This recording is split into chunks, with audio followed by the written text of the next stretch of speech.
Welcome into the 2022 UMBC Men's Lacrosse Preview. We're joined by head coach Ryan Moran. He's flanked on his right by fifth-year goalkeeper Tommy Lingner, on his left by senior midfielder Taylor Bohannon. And fellas, appreciate you being here, coming right off the practice field to join us today.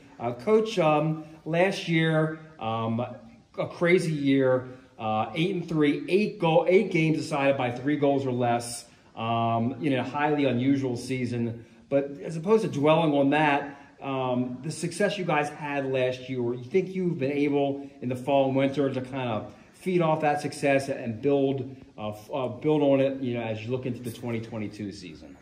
Yeah, absolutely. And I think each year here we've taken the next step, and this year we anticipate to do the same thing.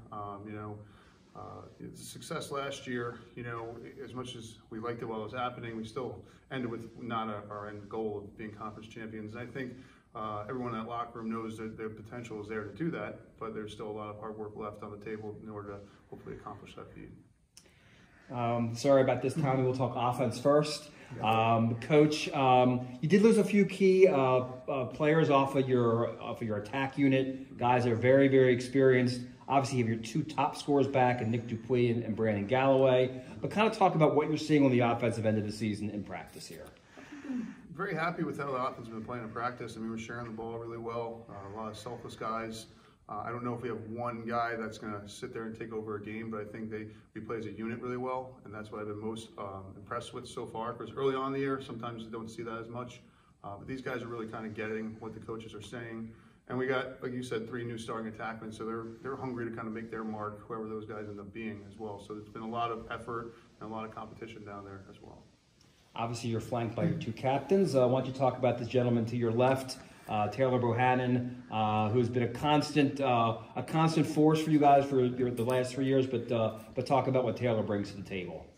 I'm sure you're extremely comfortable right now, Taylor. No, Taylor just brings an attitude and level of effort every day in practice, which I think his teammates acknowledge and respect greatly, and I think they all esteem to try and match that as well. So on top of the production that he gives us on the field, goals, assists, ground balls, hard hustle plays, I think his greatest attribute is his consistency and effort, and being able to kind of set a standard of work ethic that the younger guys especially could look at and kind of aspire to work towards.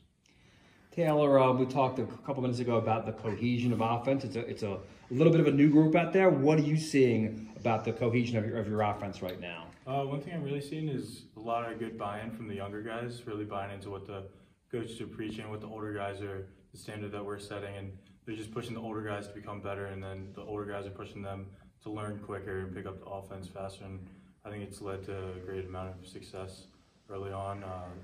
Everything seems to be flowing pretty well. So just hope to keep that going as we get later into the season as well. Taylor, from your perspective, obviously you've been a key member of this team, playing on the first and second offensive midfields over your entire tenure. For yourself personally, what do you try to bring to the team, both on the field and then as a leader as well?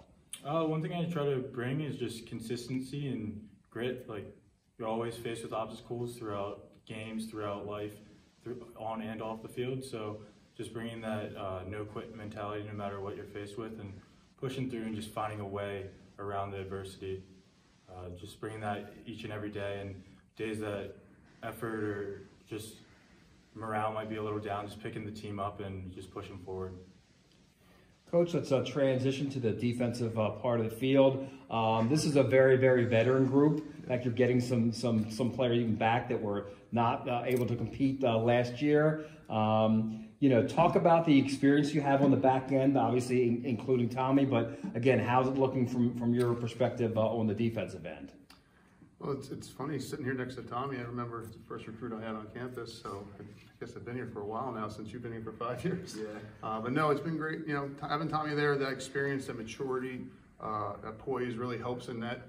When you go into a game, you're going to get a level of reliability, and that's always good to have.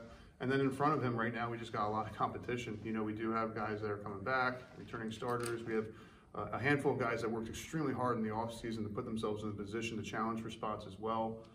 So it is a veteran group, but we can't fall into the trap of just thinking because these people have had success before on the field, that's just going to naturally happen. But one thing I would like to see maybe a little bit more is just being able to play some more bodies too. You know, we have this depth, we have this ability. Let's reward kids and get them on the field as well if they're doing well in practice. Tommy, we'll turn it over to you. You've obviously had a stellar career at UMBC.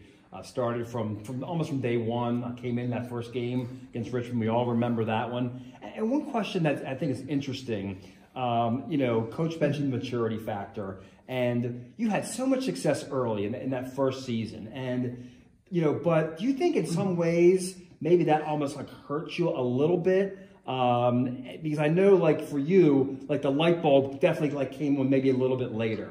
But, you know, talk about kind of almost like your journey from that early success to maybe some potholes in the middle and now kind of where you are right now. Yeah, I mean, I think the early success really came from people in front of me. I mean, I had, like, you talk about veterans, but I feel like veterans come every year because, like, I've had veterans my freshman year and they've been veterans now, so it's two different groups. But those guys back then were John Twinabene and Jason Brewster and Nick Griffin, and those guys were great, like, very good in front of me. So I got all the shots I needed to see, and that really helped me my freshman year. And as years went on, it was just picking up newer guys and having them learn, so I had to grow with them over time. So I think that that's kind of where maybe lulls might have happened and just trying to figure stuff out and get comfortable and really gel with the guys. But I think the last 2 or 3 years, we really got a cohesive unit together. Tommy, we talked a couple weeks ago before you had a phone interview, and you said to me, you know, Mr. Levy, you probably called me. You said this is the best group I've been with in your 5 years at UMBC. I'm curious, why do you feel that way? I feel like this team is one of the closest I've ever been with. A lot of the guys, I mean, these freshmen are just as close to me as the sophomores and the juniors are, so we're a very cohesive unit, like I said about the defense. It goes with the entire team.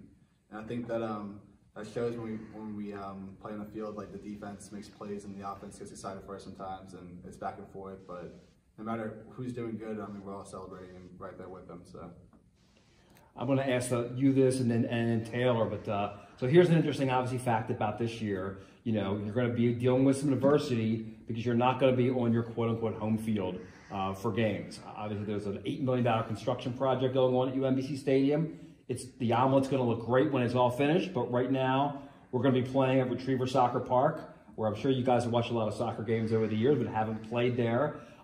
Just talk about what the team's, like, you know, outlook is, the mentality. You know, actually playing on a Bermuda grass field, totally different venue. What's kind of the players' perspective on that? I think the boys are excited about it, to be honest. I mean, we've always been handling adversity here and there, and we're comfortable walking out of our field house to our field, but now it's going to be walking down the parking lot to the soccer field. So just one more thing that we can say that we're fighting adversity in one way. So it's cool. But everyone is excited to play there. I mean, the lights are nice, the stadium's nice, the stadium's nice and close to the field, so the fans will be a little bit more involved this year. I think it'll be really cool.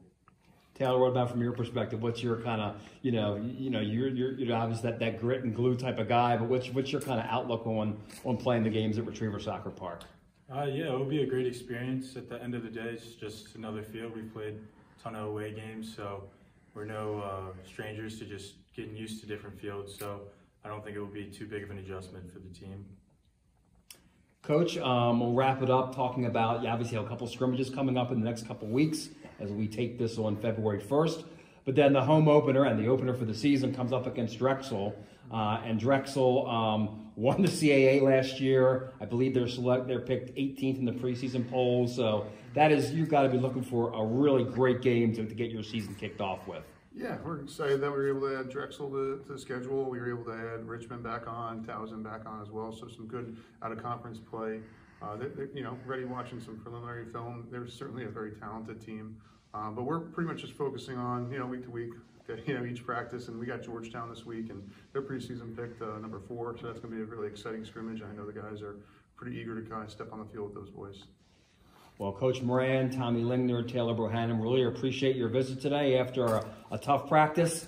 Best of luck in these scrimmages the next couple weeks, and best of luck when we open the season once again on February 19th, right at Retriever Soccer Park, 1 o'clock against the Drexel Dragons. Thanks again.